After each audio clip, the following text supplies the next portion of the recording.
दोस्तों नमस्कार, जय हिंद जय भारत। नाम रमेश सिंह, ठगी पीड़ितों की आवाज़ संगठन का राष्ट्रीय अध्यक्ष, संगठन का संस्थापक। दोस्तों आज फिर मैं आप लोगों के बीच में उपस्थित हुआ हूं और उपस्थित होकर आप लोगों से यही अनुरोध करेंगे, जिन लोगों ने अभी तक हमारे चैनल को सब्सक्राइब न किया हो, चैनल को सब्सक्राइब कर लें, लाइक और कमेंट और अपनी सलाह ज़रूर दिया करें, जिससे मुझे बल मिलता है और चीज़ें आप लोगों को बताने में। और कई लोग फ़ोन कर रहे थे, सर सहारा इंडिया पे आप वीडियो नहीं बनाते हैं और बहुत कम बनाते हैं कम बनाते हैं। और जो अभी मैक्स हेल्थ केयर ने 940 करोड़ में ख़रीदा सहारा हॉस्पिटल, ये न्यूज़ पेपरों के माध्यम से जानकारी मिली और इसको मैं कई दिन से देख भी रहा था। तो दोस्तों ये कोई नई बात नहीं है, बहुत ऐसी संपत्तियां हैं जो सहारा इंडिया परिवार में बहुत सारे मैनेजर्स, चपरासी, कंप्यूटर ऑपरेटर, इनके नाम सहारा समूह ने खरीदी थी और वो भी बिक गई। उत्तर प्रदेश हो या अन्य राज्य हो, बहुत सारे राज्यों में इनकी संपत्तियां थीं जो गोपनीय ढंग से बिकती गई और ये पैसा सहारा समूह के पास जाता रहा। और जो सहारा ने हिंदुस्तान के 13 करोड़ लोगों को बेसहारा कर दिया। और कहीं ना कहीं इसमें सहारा की जो संपत्तियां बिकती थी, सहारा समूह के साथ साथ हमारी जो एजेंसियां थी, अथॉरिटी थी, ये भी मूक दर्शक बनी देखती रही। कहीं ना कहीं इस समूह के सामने सरकार से लेके और न्यायालय तक ने समय समय पे घुटने टेके हैं और ये कोई नई बात नहीं है। आज इस पे काफ़ी चर्चाएं हो रही हैं, काफ़ी सारे सोशल मीडिया पे कमेंट आ रहे हैं। आखिर पीड़ित जमाकर्ताओं का क्या होगा, ये बहुत सारी चीज़ें निकल कर सामने आ रही हैं। इसका परिणाम क्या होगा, न्यायालय के आदेश के बाद में एम्बार्गो, बहुत सारे बहानेबाजी ये समूह करता रहा, लेकिन क्या हुआ, क्या पीड़ित जमाकर्ताओं का भुगतान होगा या नहीं, ये सस्पेंस बना हुआ है। हमारी सरकार भी मूक दर्शक बनी हुई है और अमित शाह ने जो वादा किया वो भी हवाई निकला। केवल हिंदुस्तान के सहारा समूह के 13 करोड़ पीड़ित जमाकर्ताओं के साथ साथ कार्यकर्ताओं को भी मूर्ख बनाया। और दोस्तों ये बड़ा दुर्भाग्यपूर्ण है कि राज्य से लेके केंद्र में बैठी सरकार सहारा समूह समेत हिंदुस्तान के अन्य बहुत सारी ठग कंपनियों, क्रेडिट कोऑपरेटिव सोसाइटियों के निवेशक समेत अभिकर्ताओं को मूर्ख बनाया और लोग मूर्ख बन रहे हैं। उनकी बातों में चिकनी बातों में आ जाते हैं और भरोसा कर लेते हैं। चलिए हम ये खबर आपको पढ़ के सुना देते हैं, जो है नई दिल्ली यानी max health care institute limited ने लखनऊ में सहारा अस्पताल के मालिक company starlight medical centre private limited को 940 करोड़ में रुपए में खरीद लिया है। देश में निजी स्वास्थ्य सेवाओं के बड़े संस्थान मैक्स हेल्थ केयर ने शुक्रवार को बयान जारी कर बताया, उसमें लखनऊ के गोमती नगर में 550 बेड के सहारा अस्पताल को भी खरीदा है। मैक्स ने शेयर परचेज एग्रीमेंट SPA के जरिए स्टारलाइट मेडिकल के 100% शेयर खरीदे हैं। वहीं संपर्क करने पर सहारा समूह के जनसंपर्क अधिकारी ने इस संबंध में टिप्पणी करने से इनकार किया।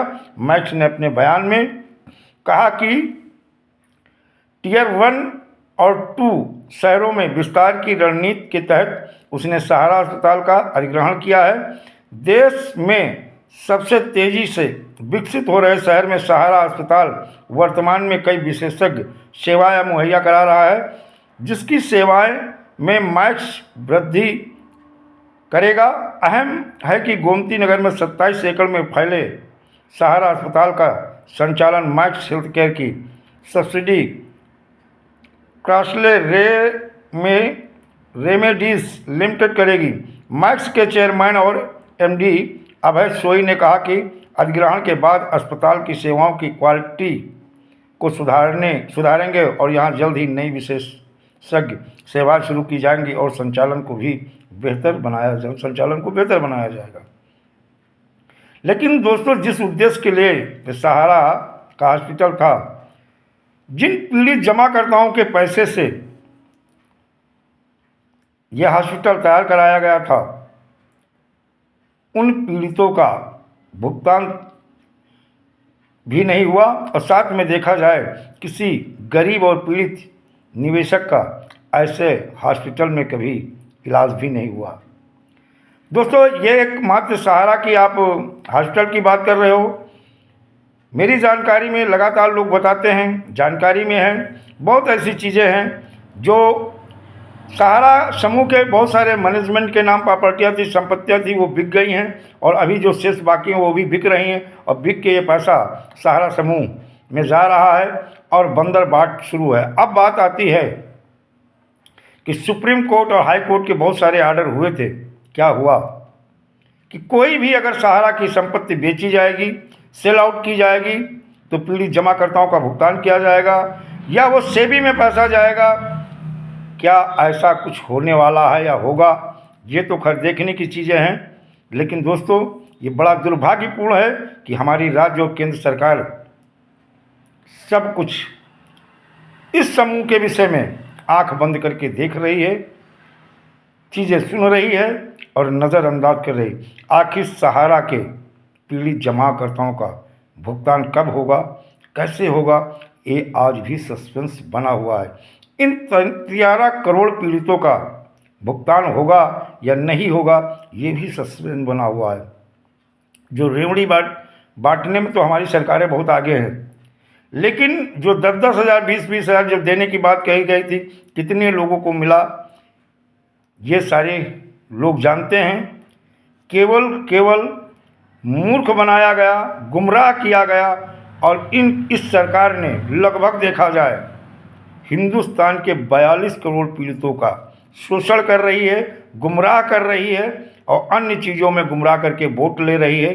इसलिए दोस्तों, अगर भुगतान लेना है, कहते हैं जब न्यायालय बहुत सारे आदेश करती है, कागज़ पे तो आपको न्याय मिल जाता है, लेकिन ज़मीनी हकीकत कुछ और है। ज़मीन पे आपको न्याय नहीं मिल पाता है, चाहे वो सुप्रीम कोर्ट हो, चाहे हाई कोर्ट हो, चाहे अन्य न्यायालय हो। कागज़ पे तो आपको न्याय दे देती हैं, लेकिन क्या ज़मीन पे न्याय मिलता है? सोच लेना एक बार। इसी तरह से देखा जाए, जब न्याय व्यवस्था और हमारी कार्यपालिका और हमारे शासन प्रशासन के लोग ये जो हैं, और कहते ना कि डरा हुआ विपक्ष, बिका हुआ मीडिया और मुर्दा आवाम, ये देश के लिए बहुत बड़ा खतरा होते हैं। जब चौथा स्तंभ आप मीडिया भी आपकी बात को, जिस समय पोर्टल की बात आई थी, देखो सारी नेशनल मीडिया खूब दिखा रही थी, लेकिन पीड़ित जमाकर्ताओं का जब भुगतान का नंबर आया, कितने लोगों को भुगतान मिला? क्या किसी मीडिया वाले ने सहारा मैनेजमेंट से पूछा, अमित शाह से पूछा, राज्य केंद्र सरकारों से पूछा कि कितने लोगों का भुगतान हुआ? ये सब बिके हुए हैं। इसीलिए दोस्तों, जब ये स्थिति आ जाए, तब भुगतान के लिए मात्र ज़रूरत होती है जन आंदोलन की। जब मीडिया आपकी बात सरकार तक न पहुंचा रही हो, सरकार आपकी बात न सुन रही हो, शासन प्रशासन आपके भुगतान को लेकर न सुन रहा हो, तब फिर विकल्प आपके पास बचता है, वो मात्र होता है जन आंदोलन। और आंदोलन के माध्यम से जनता अपनी बात सरकार तक पहुंचाती है।